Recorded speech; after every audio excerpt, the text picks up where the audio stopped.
Et salut à tous et bienvenue dans cette nouvelle vidéo. Je suis très heureuse de reprendre les tournages parce que ouais, dernièrement c'était littéralement impossible pour moi de tourner. Il y a eu beaucoup trop de facteurs qui m'ont empêché des problèmes de santé, des événements, des préparer Noël et les fêtes, enfin voilà, des trucs gays, des trucs moins gays, enfin plein de trucs. Toujours est-il que bah, voilà, ça m'a vraiment frustrée de pas pouvoir tourner de vidéo ce mois-ci et c'est reparti! C'est parti les amis. On va parler de notre entourage, voilà, et on va parler du fait que bah voilà, parfois ça se passe pas bien quand on est une personne autiste et qu'on vit dans un entourage qui bah, est pas forcément prêt à entendre en fait ce qu'on vit au quotidien, à comprendre ce qu'on vit au quotidien et à s'adapter par rapport à ce qu'on peut vivre. Et j'avais envie que dans cette vidéo, je puisse vous partager des conseils pratico-pratiques sur comment mieux informer ou vivre parmi des gens voilà, qui sont pas forcément dans les mêmes difficultés et problématiques que vous quand vous êtes une personne autiste. C'est peut-être une vidéo qui peut intéresser aussi des gens qui sont pas autistes mais qui ont peut-être d'autres particularités comme je sais pas le TDAH, le TD, j'en sais rien, il y a plein de troubles qui existent. Voilà, mais encore une fois, moi je suis une personne concernée par les TSA donc je parlerai par rapport à ce que je connais et par rapport au TSA. Avant de commencer cette vidéo, je voulais aussi faire un petit disclaimer. Je mettrai probablement un disclaimer tout fait à un moment parce que je vais pas me répéter à chaque début de vidéo non plus.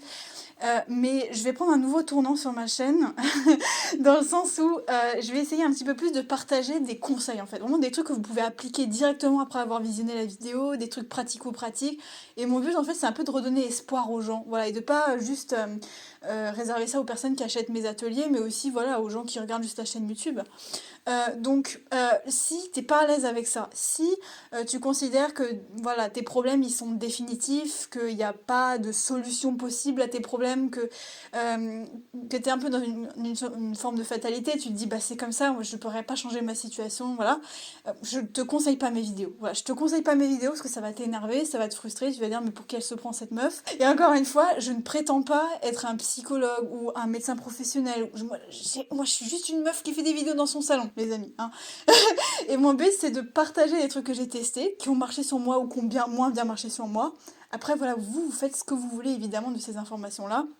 Mais si ce genre de contenu ne vous parle pas, ou vous met en colère, ou vous frustre, les amis, ne vous faites pas de mal, regardez d'autres chaînes YouTube que la mienne. Voilà. Bon, c'était un peu long, mais pour moi, c'était vraiment important de dire ça, parce qu'à chaque fois, je fais un peu des vidéos conseils. Il y a des gens qui, voilà, vont pas se reconnaître dans mes conseils et vont, bah voilà, tout de suite se braquer et être mal à l'aise en regardant mes vidéos. C'est pas, voilà, c'est pas le but recherché à la base. Donc voilà, on va parler du coup de ce qu'on peut vivre déjà dans un premier temps quand l'entourage ne comprend pas en fait notre différence en général. Alors déjà le premier truc qui peut arriver c'est que les gens vont nous dire t'exagères, voilà, pour à peu près tout et n'importe quoi. Par exemple si vous êtes sensible à un bruit et que vous y réagissez, les gens vont dire t'exagères, c'est pas si fort que ça le bruit. Ou par exemple quand dès qu'il y a un imprévu que tu vas faire une crise de panique, les gens vont dire ouais, c'est démesuré, enfin faut que t'arrêtes de overreact, faut que de surréagir. C'est un enfer, hein, les anglicismes, quand on regarde beaucoup de YouTube anglais, enfin vous avez capté, c'est un enfer, on sait plus parler français. Ou même, voilà, même dans vos passions, dans vos intérêts spécifiques, ou ce genre de choses, quand vous êtes passionné par quelque chose, les gens vont dire, mais t'abuses, enfin, tu vas trop loin dans ton délire, faut que tu te calmes, etc. Donc ça, c'est le premier truc qu'on va pouvoir vous dire. Ensuite, ce que vont beaucoup faire les gens aussi, et qui est particulièrement énervant, c'est qu'ils vont comparer leur vie à la leur vie de personne aliste, c'est-à-dire non autiste, à votre vie de personne qui a des différences par rapport à la majorité des gens. Donc par exemple, ça pourrait être des gens, bah voilà, si vous faites une crise d'angoisse par rapport au bruit, typiquement c'est des gens qui vont vous dire ah mais il faut que tu fasses de la méditation, il faut que tu sois un peu plus zen dans ta vie, il faut que tu apprennes à te calmer un peu de l'intérieur. On me l'a dit des centaines de fois, hein, voilà, même quand je leur explique que je fais de l'hyperacousie, les gens pensent que voilà, en faisant un peu de méditation et en et en mangeant quelques plantes naturelles, j'allais en fait plus du tout être sensible au bruit. En fait, ça peut peut-être marcher pour des gens qui sont alistes, c'est-à-dire qu'on a une sensibilité au bruit qui est normale hein, dans la moyenne, mais pour des personnes qui sont vraiment angoissées dans les milieux hyper stimulants sensoriellement, ça n'a... c'est pas 3 séances de méditation qui vont changer quoi que ce soit, on est bien d'accord. Ensuite, il y a les gens qui aussi ont du mal à comprendre à quel point notre différence peut être handicapante dans le quotidien. C'est-à-dire que c'est des gens, en fait, tant qu'ils nous ont pas vu nous évanouir ou faire une très grosse crise ou complètement péter un câble, ils vont pas se rendre compte à quel point on prend sur nous, à quel point ça peut être pesant dans le quotidien et à quel point aussi ça peut amener sur le long terme à du burn-out ou à des choses qui sont finalement finalement assez grave. Et ça, c'est un truc que j'ai réalisé au boulot, c'est-à-dire que bah, voilà, je me suis rendu compte que mes collègues de boulot, tant que c'était pas visible, tant que je commençais pas à, voilà, à avoir des gros vertiges, à avoir besoin parfois de finir chez le médecin en urgence parce que j'étais vraiment en état d'épuisement, en fait, j'ai le sentiment que bah, voilà, personne se rendait vraiment compte à quel point c'était compliqué parce qu'encore une fois, si on masque pas H24, bah ça devient compliqué de trouver un emploi, ça devient compliqué bah, de tenir toute une semaine en société avec des gens. On est obligé de masquer, on est obligé un peu de casser, par exemple, pardon, de cacher, de prendre sur nous pour que ce soit pas trop visible. Le problème, c'est que les gens, du coup, se rendent pas compte à quel point tous les jours où on hyper compense, on fait des efforts, etc. Et le jour où on craque, les gens souvent sont là en mode what? Ils découvrent en fait l'envers du décor du handicap invisible. Autre truc qu'on va vivre aussi, c'est qu'on va vivre dans des émotions qui sont parfois très négatives et difficiles à vivre par rapport au fait qu'on se sent incompris. Ça peut être toutes les émotions possibles et imaginables. Alors moi, je me souviens que quand j'étais ado, je vivais dans la rancune, la colère, la frustration en fait, parce que j'avais vraiment un sentiment profond de ne pas être comprise. Et du coup, bah, voilà, la colère et la rancune définissaient presque ma vie quand j'étais ado. Et en fait, aujourd'hui, voilà, maintenant que je suis adulte et que j'ai vraiment appris à gérer mes émotions par rapport à ça, ça va beaucoup mieux. Mais moi, je vois énormément d'autistes qui vivent bah, soit dans la tristesse, hein, qui sont juste tristes, déprimés, voire en dépression. Je vois des autistes qui carrément deviennent rebelles contre la société, qui commencent à dire la société aujourd'hui c'est n'importe quoi, on vit dans un monde tout pourri, c'est n'importe, c'est de la déglingue. Enfin, c'est voilà des choses, des paroles qui sont extrêmement négatives, mais qui en fait sont le reflet d'années d'incompréhension de l'entourage par rapport à un handicap invisible. À la base, c'est ça. Mais on peut réagir de toutes les façons. Il y a autant de réactions que d'êtres humains autistes. Hein. Il y a des autistes qui vont très bien le vivre, d'autres qui vont s'en foutre. Et il y en a d'autres qui vont littéralement tomber en dépression ou en burn-out et qui vont complètement péter un câble contre certains peut-être membres de la famille ou membres de leur entourage, juste parce que voilà, il y a ce trop plein en fait d'émotions négatives qui résultent de l'incompréhension des gens qui nous entourent, en fait, littéralement. Autre truc qui peut arriver assez fréquemment, on peut te faire carrément des remarques méchantes. En mode, là, franchement, tu nous saoules. Ou, franchement, est-ce que tu pourrais pas faire un petit peu comme tout le monde, un peu t'adapter, enfin, faire un effort, en fait. Carrément des remarques qui sont méchantes, ouais. Et c'est terrible parce que sur le groupe Facebook, il y en a, voilà, je vous avais posé la question à un moment, je vous ai dit, c'est quoi la remarque la plus offensante qu'on vous ait faite par rapport à votre différence? Et je vous jure, on a eu un florilège, et c'était affreux à lire, un florilège, en fait, de remarques extrêmement violentes et bah, voilà, qui persécutent vraiment la personne. Et souvent, bah, les personnes qui disent ces mots ne se rendent même pas compte, en fait, parfois de la gravité de ce qu'elles peuvent dire et à quel point ça peut parfois même détruire une personne qui n'aurait pas forcément beaucoup confiance en elle, qui aurait un peu du mal à s'affirmer, etc., etc. Donc ça, c'est un vrai sujet. Les remarques blessantes qui sont faites parfois, les gens ne se réalisent même pas, en fait, à quel point c'est dangereux de faire ce type de remarques. Autre truc qui peut arriver, on peut vous refuser des postes ou des responsabilités parce que vous avez votre handicap. Ça, c'est quand bah voilà, votre handicap est déjà un peu plus visible hein, pour les personnes chez qui c'est vraiment votre différence est peut-être très marquée, ou vous la cachez peut-être moins, ou vous arrivez moins à la cacher, ou vous vous rendez moins compte en fait de votre différence, et du coup, bah voilà, c'est plus visible par le monde extérieur. Bah il y a très vite des gens qui vont vous refuser voilà des choses, des responsabilités, et parfois même des postes, le travail, et parfois le monde du travail va refuser votre présence sur certains postes parce que ils vont penser en fait que vous n'êtes pas apte, vous n'êtes pas en capacité en fait d'assumer bah, les responsabilités qu'on va vous donner. Et autre truc qui peut arriver aussi, c'est on peut vous refuser des aménagements. C'est-à-dire que moi je me souviens quand j'ai vu mon psy pour la dernière fois, hein, moi j'ai un psychologue qui est spécialisé dans les TSA qui me fait mon suivi en fait. Il m'a dit, bah voilà, la plupart de mes patients que j'ai, qui ont le TSA, bah, les collègues prennent absolument pas au sérieux les difficultés que peuvent avoir leurs employés, et en fait ils se retrouvent à se voir refuser des aménagements alors que même que c'est interdit normalement quand vous avez la RQTH, la reconnaissance en qualité de travailleur handicapé. Les employeurs sont obligés de vous accorder des aménagements qui vous permettent de travailler mieux avec votre handicap dans le monde du travail. Voilà, et parfois c'est refusé parce que les employeurs peuvent pas croire en fait à quel point la personne elle doit lutter en fait au quotidien pour se maintenir dans son emploi, et ça c'est fou en fait, c'est complètement fou. Alors maintenant je vais vous parler un petit peu de ce que j'ai testé en fait comme solution par le passé en fait pour mieux cohabiter avec mon entourage, mieux leur faire comprendre la différence et des solutions finalement qui ne se sont pas avérées utiles du tout au final. Évidemment, ça dépend du cas par cas, hein. Peut-être vous l'avez fait, ça a marché pour vous, mais en tout cas pour moi ça a été des fausses solutions tout simplement. Et je me suis dit pourquoi pas partager un petit peu ce que j'ai pu tester, ce qui n'a pas trop marché. Et après je vous parlerai par la suite des solutions qui ont bien fonctionné pour moi. Attention, alors je vais déjà faire ma petite annonce. Il y aura une deuxième partie à ce contenu-là qui sera sous forme de podcast, hein. Je fais ça assez régulièrement. Je propose des podcasts pour compléter les vidéos. Tu peux regarder, c'est dans la première description. Tu dois laisser ton mail et après je te l'envoie.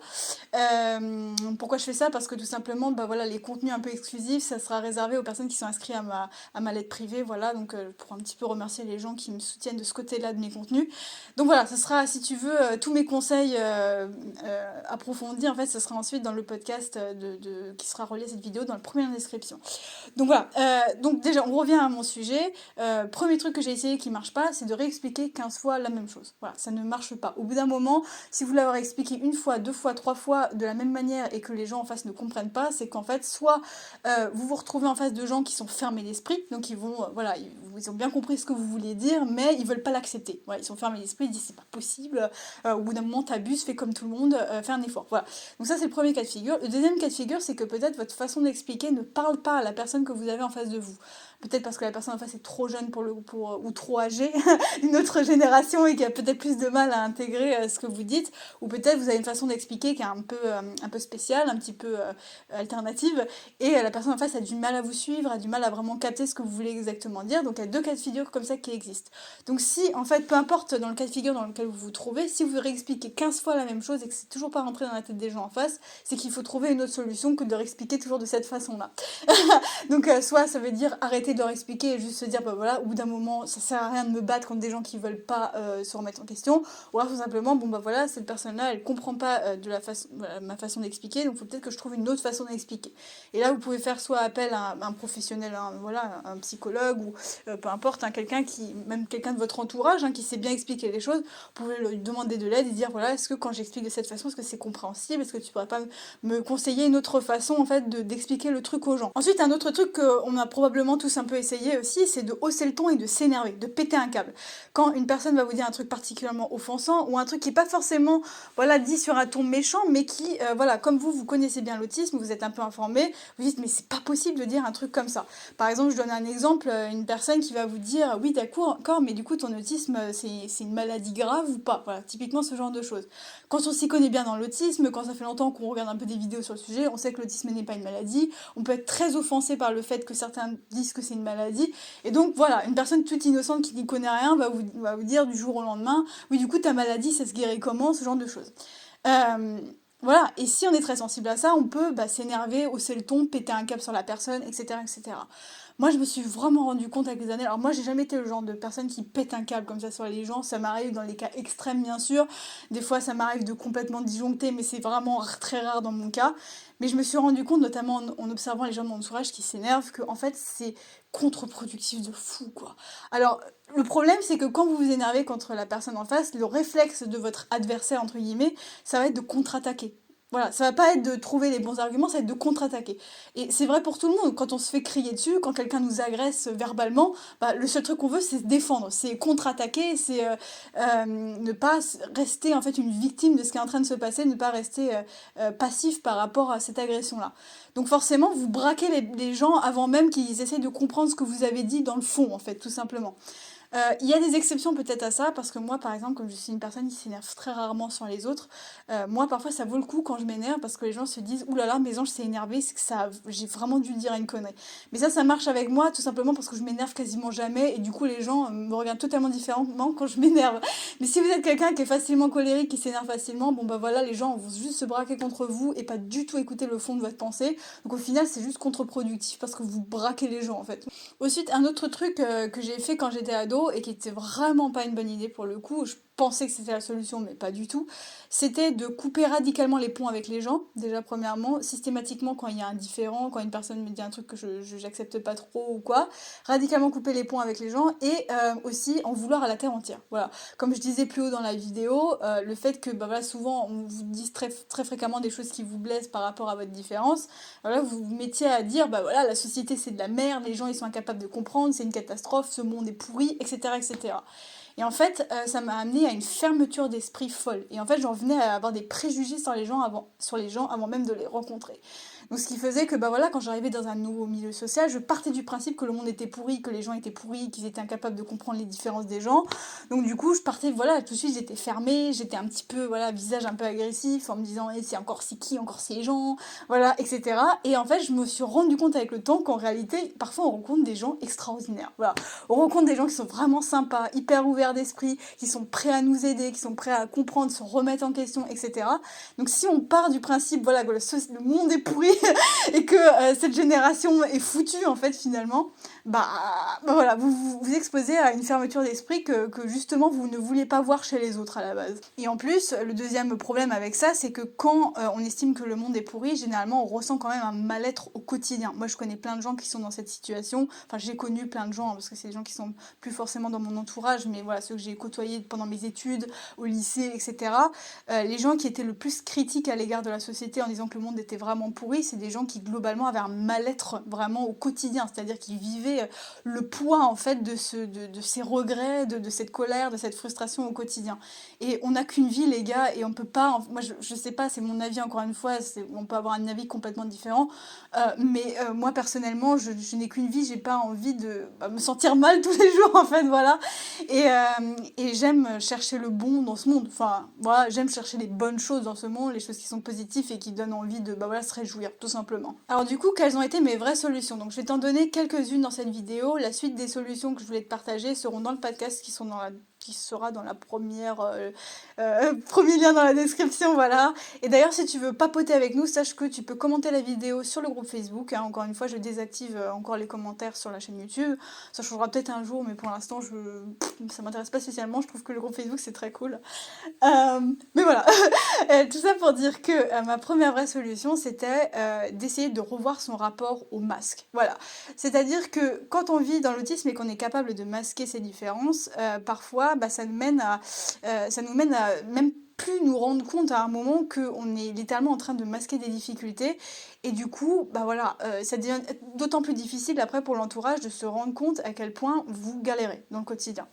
Et moi, ce que je me suis rendu compte, c'est que démasquer de temps en temps, ça veut pas forcément dire complètement démasquer du jour au lendemain, parce que ça, c'est quand même quelque chose de difficile à faire, et pas forcément approprié non plus à faire, dans certaines situations, bien entendu. Mais de temps en temps, un petit peu dévoiler vos difficultés au grand monde, ça peut beaucoup aider les gens à comprendre. Et ça, c'est un truc que j'ai commencé à faire au boulot ces dernièrement, hein, c'est-à-dire que vraiment, quand je commence à me sentir mal, plutôt que de prendre sur moi jusqu'au dernier souffle, jusqu'à ce que ça craque, je sais pas, je me pose sur le côté et puis je me laisse juste être vraiment telle que je suis à ce moment-là. Donc ça veut dire peut-être m'asseoir sur le côté et souffler un petit peu pour vraiment montrer aux gens autour de moi que là je suis fatiguée, j'en peux plus en fait, je suis fatiguée. Ou ça peut vouloir dire aussi, me mettre un peu sur le côté et juste parler de ce que je ressens de façon très brute. C'est-à-dire, je sais pas si tu le ressens, mais là je trouve qu'il y a beaucoup de bruit dans la salle et je me sens pas très bien en fait, je me sens vraiment pas très bien. Et ça, les gens sont capable de le comprendre normalement. Évidemment qu'il y a des gens qui sont fermés d'esprit, qui vont dire mais t'exagères, etc. Mais je vous dis, il y a plein de gens aussi qui sont capables de l'entendre et de le comprendre. Donc juste partiellement, de temps en temps, un petit peu révéler ce que vous cachez, ça peut vraiment aider votre entourage à mettre des repères sur votre façon d'être au quotidien, tout simplement. Il y a aussi un truc que vous pouvez faire dans ce sens, c'est vraiment de temps en temps, voilà, quand vous êtes au calme, quand vous vous sentez plutôt bien et à l'aise pour parler, de parler un petit peu de vos ressentis quand ça va mal. Par exemple, vous êtes en train de papoter entre amis, puis tout d'un coup le sujet te vient naturellement et tu vas dire l'autre jour là quand on était tous à table en train de discuter pendant le repas de midi, je me sentais complètement larguée dans la discussion, j'avais l'impression d'être un petit peu en retrait parce que j'arrivais pas à suivre le fil de la conversation. Je sais pas si vous ressentez ça aussi, mais voilà, moi je me suis vraiment sentie mal en fait quelque part et je sais pas trop expliquer pourquoi. Et juste vous ouvrir en fait et parler de votre vécu, ce que vous vivez en fait tout simplement. Et ça, la communication, c'est vraiment le truc peut-être qui nous fait le plus défaut en tant qu'autiste, c'est qu'on a du mal à communiquer nos ressentis, surtout sur le moment. Sur le moment, parfois, on sait pas trop ce qui nous arrive, on se sent juste mal, on se sent pas adapté, on se sent voilà, totalement en décalage. Mais parfois, quand on laisse passer 2-3 jours après l'incident, entre guillemets, bah voilà, peut-être vous vous sentez beaucoup plus lucide sur ce que vous avez vécu, vos émotions, ce genre de choses. Et donc, bah, en parler juste voilà, dans des moments calmes où vous vous sentez à l'aise avec les gens, bah, ça peut vraiment, vraiment aider. En tout cas, moi, ça a changé ma vie et vraiment de me dire, ah ok, là je me suis sentie mal, peut-être je pourrais en parler à mes collègues dans 3-4 jours quand ce sera beaucoup plus clair dans ma tête de ce que j'ai vécu. Alors ensuite, le deuxième conseil, vraie solution que que j'ai pu trouver dans ma vie, c'est vraiment de trouver des manières d'expliquer mon TSA qui soient beaucoup plus faciles à comprendre pour les personnalistes. Encore une fois, si vous commencez à balancer en fait des faits sur l'autisme un petit peu dans le désordre, en rajoutant plein de détails comme on sait bien le faire, à une personne voilà, qui peut-être n'y connaît rien, voilà, vous risquez en fait de la perdre et qu'elle ne comprenne pas vraiment de quoi il est question. Moi, ce que j'aime faire, c'est d'utiliser le vécu de la personne en face de moi comme base, pour que vraiment la personne puisse s'identifier à mes difficultés et qu'elle soit pas en train de se dire, bah voilà, les autistes, c'est des extraterrestres bizarres. Non, les autistes sont des émotions humaines, au même titre que les personnes alistes, et donc ça, en fait, c'est ce que l'on doit utiliser comme base pour leur expliquer nos difficultés. Donc par exemple, si je peux donner encore, je reviens toujours sur l'exemple du bruit, mais c'est l'exemple le plus simple à prendre pour les vidéos. Mais par exemple, voilà, j'avais une personne qui comprenait pas pourquoi j'avais des vertiges au travail, donc je lui ai expliqué, je lui ai dit, bah voilà, par exemple, tu te rappelles quand on était dans ce hall ultra bruyant où ça résonnait beaucoup et que tu n'arrivais pas à entendre ce que je disais parce qu'il y avait trop de bruit dans la salle, tu te souviens de ce moment? Et là, la personne va me dire, ah oui, je me rappelle, c'était affreux, j'avais mal au crâne, etc. Et là, je vais lui dire, bah tu vois, cette sensation-là de mal de crâne, de difficulté à entendre ce que dit la personne en face de moi, c'est ce que je ressens tout le temps en fait. Dès qu'il y a un petit peu de bruit autour, même si c'est pas vraiment fort, moi c'est de cette intensité-là que je le ressens tout le temps. T'imagines si tu faisais ça tout le temps, à chaque fois qu'il y avait un bruit à côté, t'aurais des vertiges aussi, t'aurais aussi mal au crâne. Et là la personne me dit, ah ouais d'accord, ouais je vois très bien, parce qu'en fait j'utilise son vécu à elle pour expliquer mon vécu à moi, pour vraiment qu'elle puisse ressentir les mêmes émotions. Et ça, je vous le dis les amis, c'est pas toujours facile à faire parce qu'il faut un peu trouver les situations voilà, qui concordent entre toi et ton entourage, mais ça aide vraiment les gens en face à comprendre en fait ce qui se passe. Ensuite, un autre truc que je fais tout le temps, tout le temps, tout le temps et qui marche très très bien aussi, c'est de pas parler d'autisme global, mais de parler des difficultés de façon très isolée. Voilà. Moi, encore une fois, je prends encore le même exemple, je suis désolée, mais le bruit. Souvent, quand les gens me posent des questions sur pourquoi tu t'es mal senti à ce moment-là, etc., je leur dis, bah voilà, en fait, j'ai un trouble qui s'appelle l'hyperacousie. Voilà. Plutôt que de dire je suis autiste, qui est hyper large et qui englobe énormément de difficultés, je dis juste, voilà, là, le trouble qui m'a posé problème à ce moment-là, c'était l'hyperacousie. Et donc là, les gens se disent, ah ok, c'est quoi? Et donc je parle du problème de façon isolée. Donc là, c'est le bruit, donc mon cerveau, il fait pas le tri entre les sons, etc. Ça marche à tous les coups. Les gens sont beaucoup moins perdus, tout simplement parce que vous prenez un souci à la fois, une difficulté à la fois. L'autisme, c'est tellement variable, en plus, d'une personne à l'autre, ça peut être tellement différent. Et parfois aussi, tu as juste la flemme de dire que tu es autiste parce que c'est trop de choses à expliquer, c'est trop, parfois c'est un coming out, c'est un truc un petit peu lourd, tu vois, t'as pas envie de balancer le mot autiste comme ça à une personne que tu connais à peine. Donc juste parler parfois des difficultés de façon isolée, peut-être de tes migraines, peut-être de tes difficultés à décoder les codes sociaux, mais à chaque fois d'isoler en fait les difficultés entre eux, c'est à la fois plus facile pour nous parce que ça nous évite à parler du gros morceau autisme d'un seul coup, et à la fois pour les autres parce que ça leur permet de comprendre petit à petit. Et généralement, ce qui se passe, c'est qu'après leur avoir parlé de l'hyperacousie, après leur avoir parlé de certaines hypersensibilités ou des difficultés sociales, à la fin, je leur dis, bah voilà, en fait, tout ça, c'est lié à mon diagnostic d'autisme. Et là, les gens comprennent, en fait, beaucoup plus facilement. Et voilà, donc moi, c'était tout ce que j'avais pour cette vidéo. Hein. Si j'avais mis tous mes conseils qui marchent sur moi, ça aurait duré des heures. Donc du coup, je te propose qu'on se retrouve dans le podcast, hein, tout simplement. Donc le podcast, ce sera dans le premier, dans la description. On se retrouve là-bas pour parler d'autres conseils qui ont bien marché sur moi. J'espère que ce format t'aura plu. On se retrouve sur Facebook pour commenter la vidéo et discuter entre nous. Et d'ici là, je te dis à très vite pour une prochaine. Salut, salut! Our hearts beat to the city streets. We began to feel the fire. We rise like tall buildings as the chemicals they take us high.